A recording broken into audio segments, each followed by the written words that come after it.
Entonces, vamos a ir primero al calendario. Hoy es 9 de Shvat y mañana, esta noche y mañana, es una fecha muy, muy importante en el calendario de todos los judíos del mundo, porque es el Yortzeit del Rebbe anterior, Rabbi Yosef Yitzhak, pero además marca los 71 años de liderazgo del Rebbe de nuestra generación. Él asumió el liderazgo cuando falleció su suegro. Y realmente eso fue digamos, la continuación del gran trabajo, por supuesto, del Rebbe anterior, pero además la fuerza y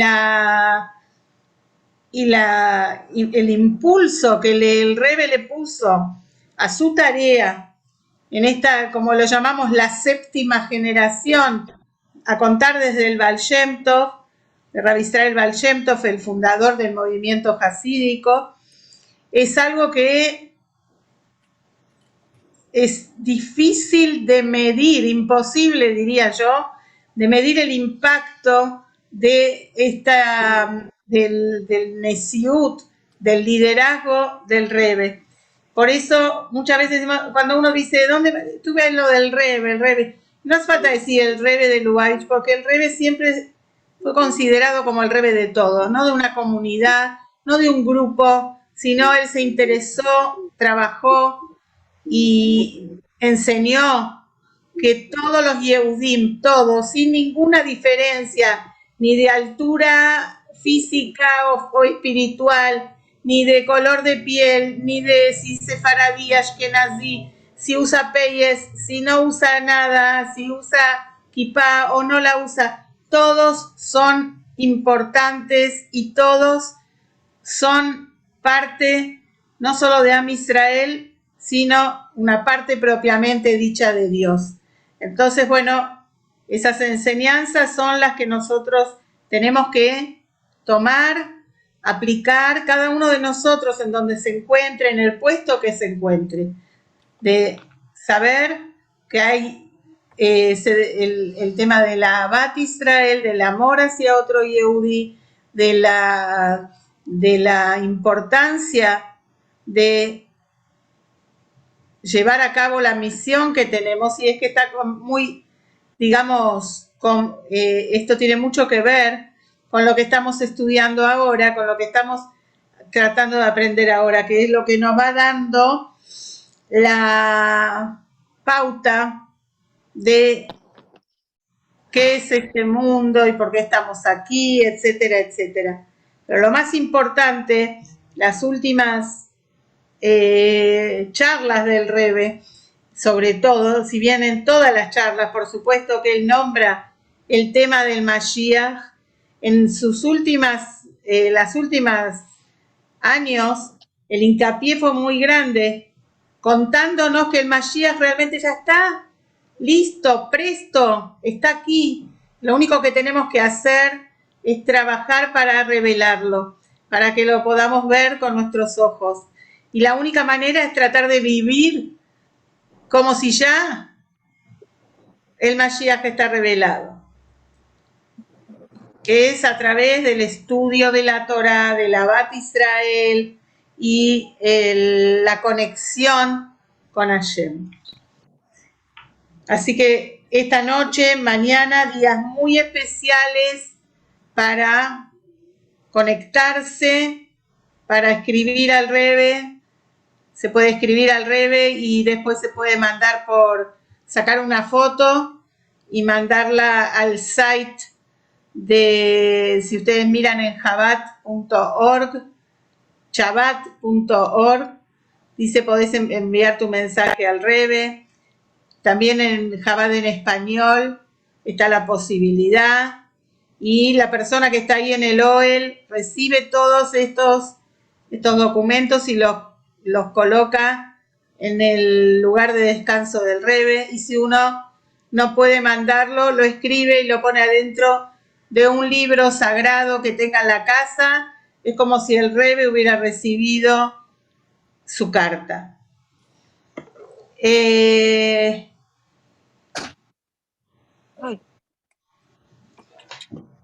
Si se prende vela, mira, Susi, sí, el Rebe anterior, el Rebe prendía por el Rebe anterior, pero este no es el Yortzeit del Rebe, digamos, lo que estamos hablando es que este es el momento en que asume el liderazgo el Rebe. Entonces, cuando nosotros prendemos vela es en Gimel Tammuz, el 3 de Tammuz, que es el Yortzeit.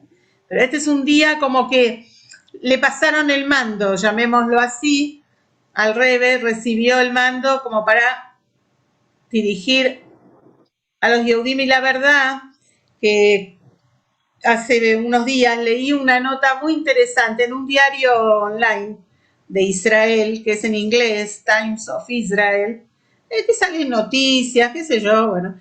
Y de pronto encontré una nota escrita por un Sheliach del Rebe que mandó esa nota, seguramente se la pidieron a el diario, y él explicó algo muy interesante. Nosotros ahora estamos en la parshá de la semana, todas estas semanas estamos viviendo junto a Moshe Rabbeinu.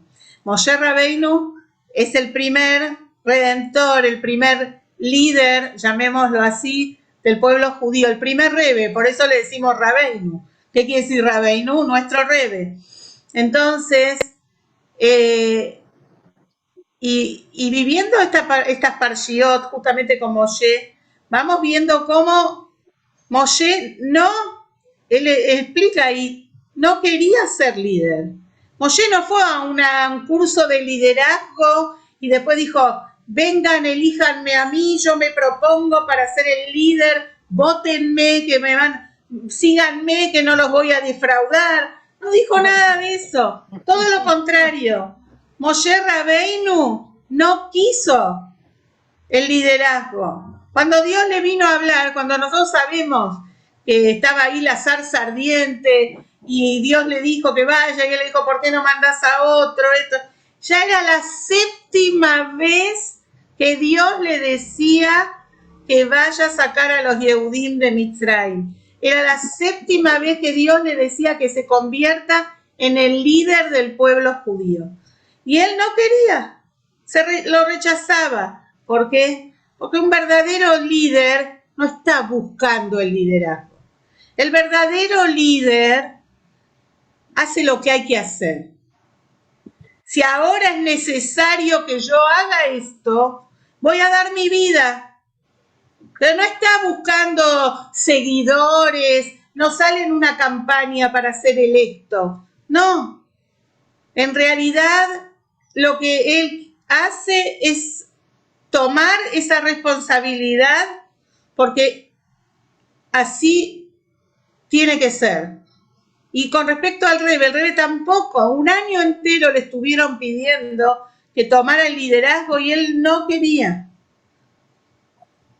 ¿Por qué? Pero finalmente, cuando le insistieron, él a una persona le dijo, es como que la comunidad esté dependiendo de alguien y ese alguien agarre y se escape con la llave de la comunidad en el bolsillo. Es algo irresponsable. Y por eso aceptó. No porque se propuso, no porque todo lo contrario. Y esas son características del líder. El verdadero líder es aquel que lo hace y lo toma porque entiende que es una responsabilidad y que no puede eludirla. No puede eludirla y hay que estar y a eso entrega la vida. Porque Moshe Rabbeinu, a partir que se convirtió en el líder de Israel, ya no tuvo más vida privada. No tuvo una vida. Se dedicó 40 años a estar por el pueblo judío. Y no era que eran todas margaritas y rosas. Sabemos que somos bastante difíciles.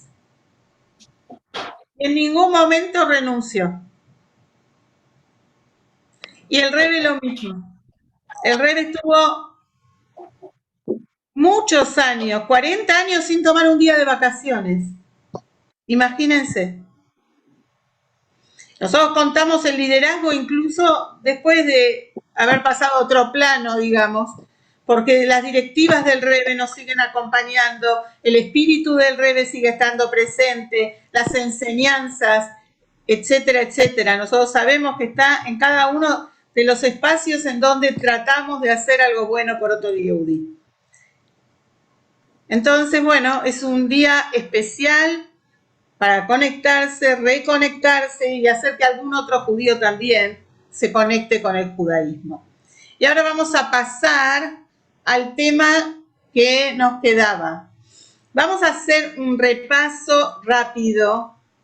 Las que tomaron nota, vos, Nora, que tomaste nota ya la otra vez, no tomen nota ahora, porque voy a repetir conceptos que dijimos la vez pasada para que después hablamos de dos mundos, ¿se acuerdan? La vez pasada voy a repetir un poquitito los conceptos más importantes y enganchamos entonces con el tercero. ¿Se acuerdan que habíamos dicho que el mundo de Tou era ese mundo de caos? Cuando ese mundo se destruye y caen los restos, las chispas de ese mundo en los mundos inferiores, entonces nosotros, ahí comienza el tikkun, comienza la corrección, ¿sí? El primer mundo después, o sea, el nivel más elevado y perfeccionado de tikkun es el mundo de Atzilut. Atzilut viene de la palabra, quiere decir el mundo de la emanación. Atzilut en hebreo viene de la palabra Etzel, que significa cerca de o cerca. ¿Por qué se llama así? Porque Atzilut está al lado de la luz infinita, ¿sí? Y también, bueno, entonces, para resumir, vamos a decir esto. Atzilut es el primer plano o un mundo de inmanencia, de estructura. Es un mundo donde todo es Hashem, pero empieza algo que se llama estructura, ¿sí? Hay una diferencia entre Orot y Keilim, una diferencia entre la luz, que es la energía divina, y los recipientes, ¿sí? Eso no quiere decir que hay una separación entre la luz y los recipientes, porque en Atzilut están vinculados absolutamente, íntegramente, pero existe uno puede distinguir entre lo que es Orot, luces, y Keilim, que son recipientes.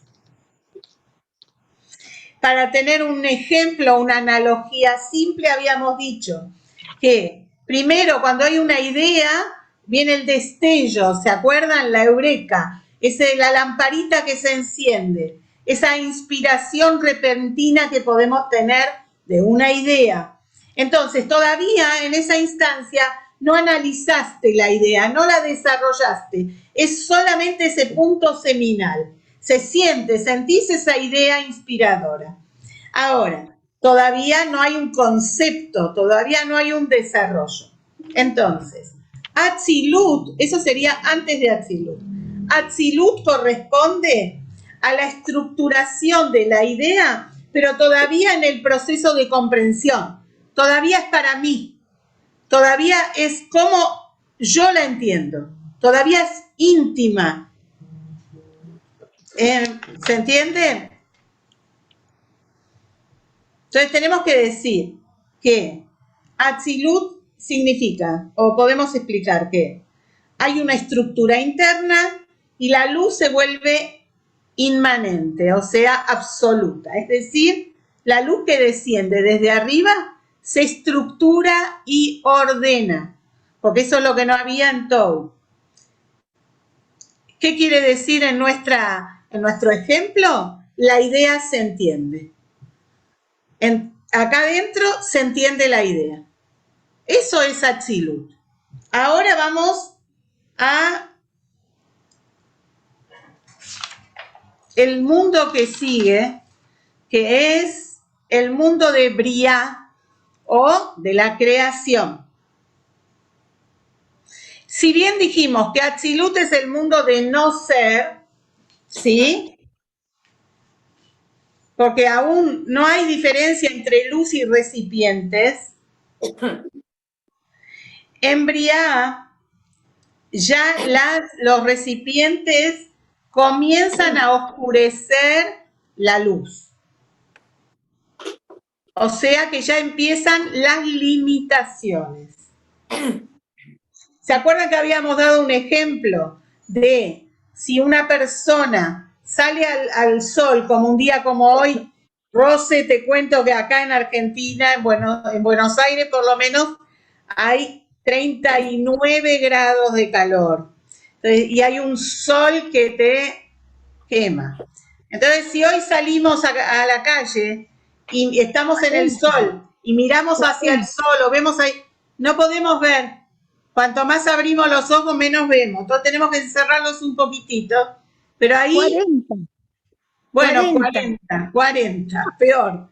Entonces, ahí tenemos que cerrar los ojos, pero cuando cerrás los ojos, lo que ves son sombras, no ves exactamente. Solo cuando te vas a poner los anteojos de sol, que te ocultan un poco de la luz, ahí podés ver claramente las formas, ¿sí? En este ejemplo, entonces, en Briá podemos decir que hay como una cortina, como los anteojos de sol, que opacan un poco la luz para que se pueda ver, ¿sí? Entonces, ¿qué es Briá con respecto al ejemplo nuestro? Tenemos la idea, ya entendimos la idea. Ahora estamos en Briá, estamos elaborando cómo se lo vamos a contar o explicar a otra persona. Como que ahí en Briá empieza a haber una separación. Ya no es todo una inmanencia absoluta, ya ahí empieza a haber separación. Estoy yo y está el otro, que tengo que pensar cómo se lo voy a explicar. Y entonces ahí aparecen las diferentes limitaciones, como un maestro que está pensando cómo le va a enseñar algo a un alumno. Él no le puede enseñar al alumno directo como él entiende las cosas, porque el alumno no va a entender nada si le habla así. Tiene que buscar, a ver, este concepto que ya lo conoce, se lo voy a desarrollar, va a decir, bueno, ¿viste cómo esto existe así lo otro? O sea que ya empieza la limitación. Ya no es el todo absoluto, sino que empieza a haber una limitación. Vamos a decir entonces que en Briá, en el mundo de la creación, la luz infinita se oculta hasta el punto que se la considera separada de la luz infinita. Aunque, como señalamos antes, dice acá, la relación, no hay ningún lugar desprovisto de la luz infinita. En realidad la luz infinita está en todos lados, pero hay algo que lo oculta. Entonces habíamos dado un ejemplo. ¿Cuál es la diferencia entre Briá, Atzilut y Briá, digamos? Atzilut es como en el medio de la habitación hay una vela que ilumina todo. Briá sería que delante de la vela en el medio de la habitación hay una cortina que deja ver que está la vela del otro lado, pero atenúa la luz de la vela. Entonces, en un sentido subjetivo, la conciencia de la separación implica que uno es consciente de su existencia como una entidad distinta, aunque dependiente.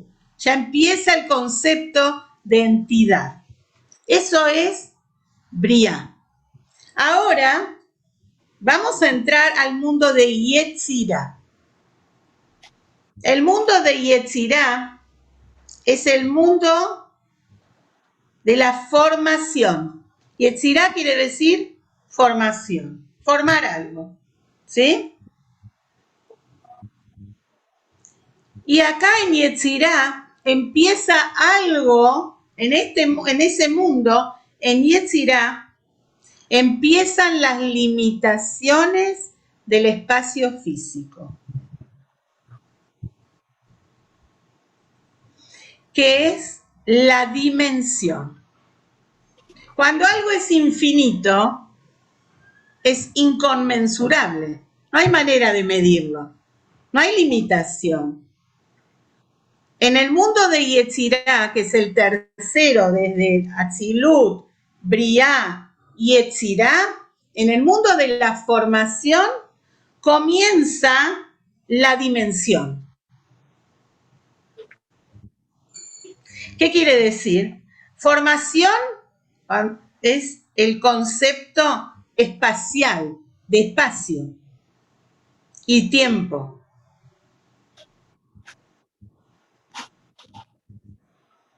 Es importante remarcar que en la Cábala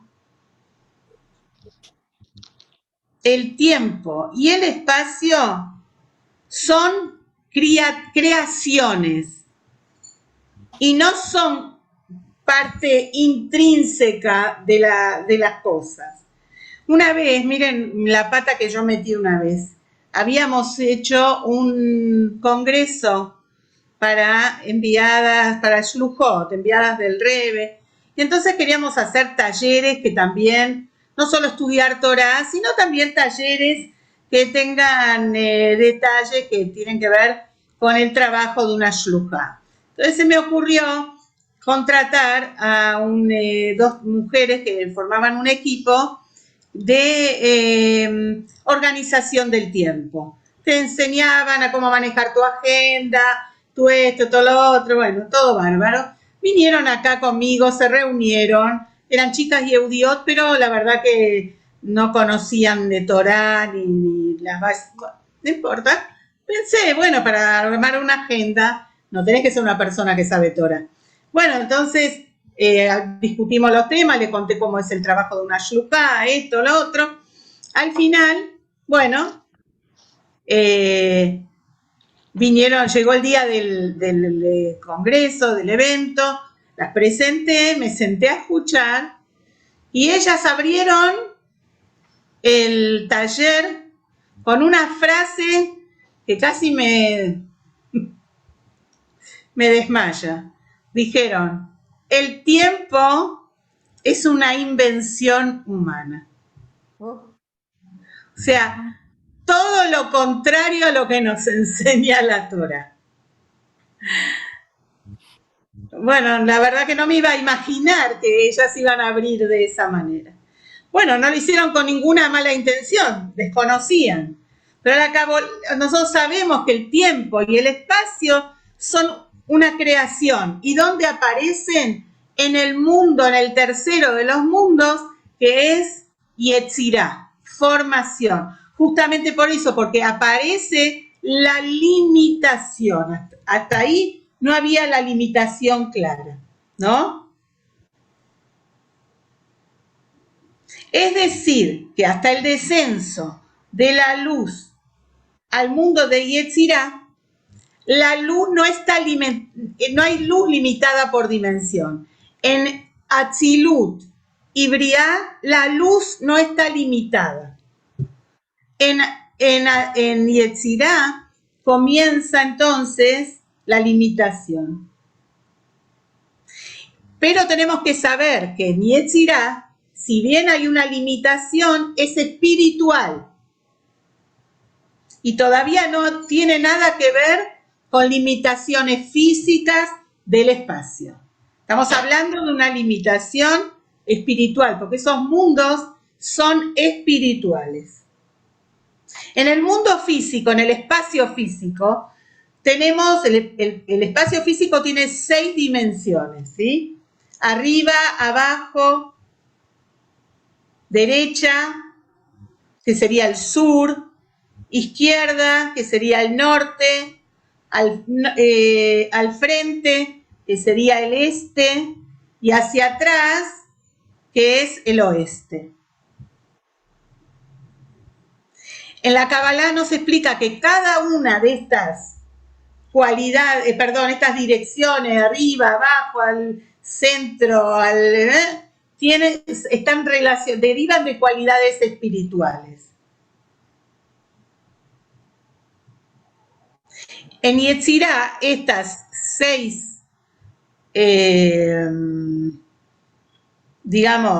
estas 6 dimensiones se llaman midot. Midot se puede traducir de 2 maneras. Midot se puede traducir como medida, que tiene que ver con esto, con limitación, dimensión, y también se lo llama las cualidades midot, ¿no? Entonces, ¿cuál es la característica principal de Yetzirah? Que la luz que desciende al mundo de Yetzirah es limitada y medida.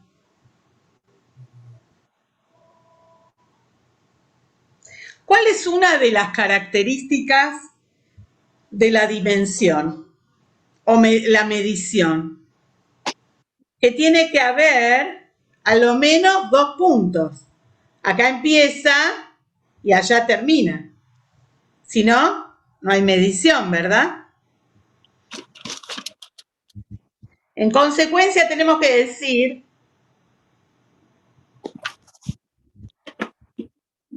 que Yetzirah es la fuente de la dimensión. Es el primer plano donde aparece la polaridad, o sea, hay 2 puntos, ¿sí? Y la dualidad. Está esto y a partir de acá está lo otro. En el mundo de Yetzirah aparecen estos 2 conceptos, la polaridad y la dualidad, que sería lo contrario, justamente lo opuesto a unidad y unicidad, que es lo que vemos en el mundo de Atzilut, por ejemplo.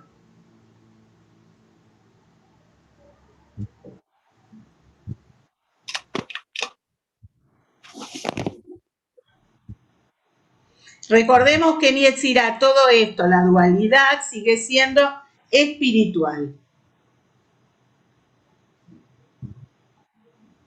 Todas las características del mundo de Yetzirah están más allá de las limitaciones del espacio físico.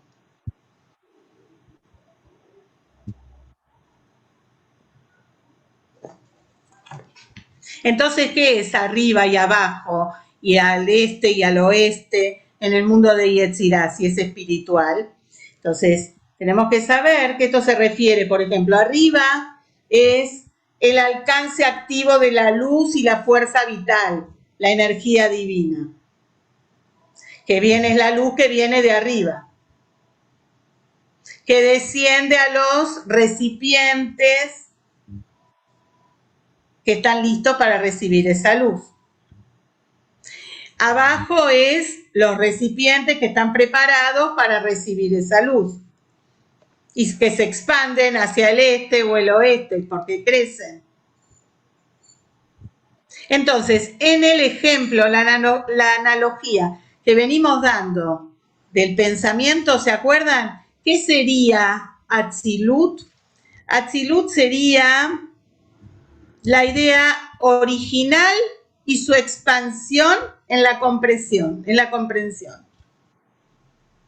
Esto sería como cuando uno le explica, ya ahora no lo piensa, ahora le explica la idea al otro. Cuando uno le explica la idea al otro, es inevitable que existe un límite Porque yo le voy a explicar al otro lo que el otro puede comprender. Y aparte hay otro. Ya vemos una dualidad. Y además hay una limitación. Si es un nene de 5 años y le estoy explicando la historia de Pesach, hay cosas que le puedo explicar y hay cosas que se las voy a guardar para explicarle cuando tenga 10 años. ¿Se entiende? Entonces, Briá es la explicación real de la idea a otra persona. Perdón, Yetzirá.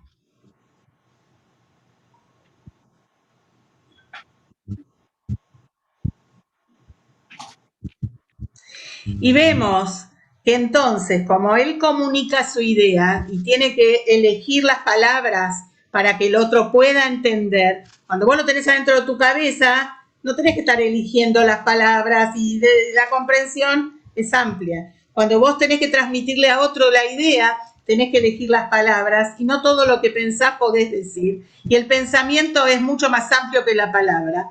Entonces, en realidad, la palabra ya es una limitación también.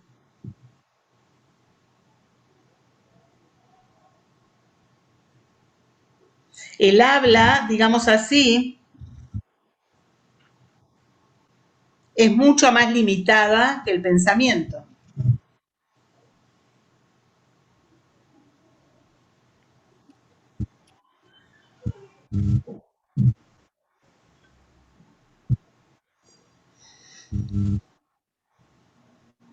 Entonces, de la misma manera, el descenso de la luz al mundo de Yetzirá define y limita la luz. La luz se pone más oculta y más limitada. Sería 2 cortinas, 3 cortinas en la habitación. Entonces, ahora, cada recipiente se separa de otro. ¿Por qué? Porque cada uno recibe exactamente lo que tiene capacidad de recibir. No como pasó en el mundo del Tou, que la luz era mucho más potente y más, digamos de alguna manera, más grande que los recipientes y por eso se rompieron. En Yetzirá, los recipientes reciben exactamente la luz que pueden soportar. Y entonces ya tenemos una separación entre un recipiente y otro, porque cada uno tiene una diferente capacidad para recibir la luz. O sea que cada uno tiene su propia naturaleza. Por eso, ¿qué aparece en el mundo de Yetzirá? En el mundo de Yetzirá aparece la diversidad, la división y la diversidad.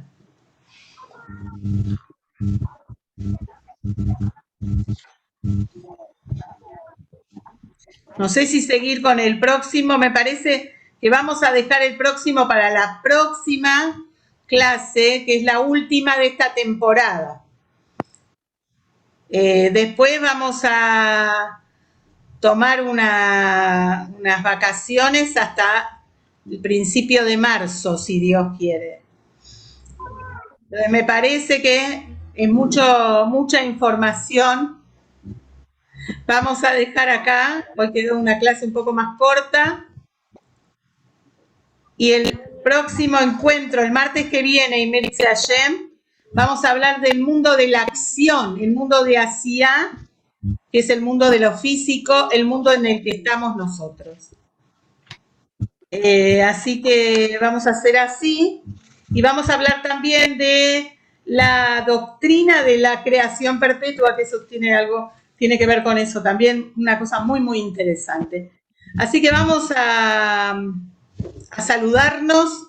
Un beso enorme a todas y nos vemos y Mirce Hashem la semana que viene, el martes. Acuérdense mañana de tomarse un rato para escribir una linda carta pidiendo por la familia, por los amigos, por uno mismo, por el crecimiento espiritual y por el Mashiach. Un beso enorme, las quiero mucho, nos vemos.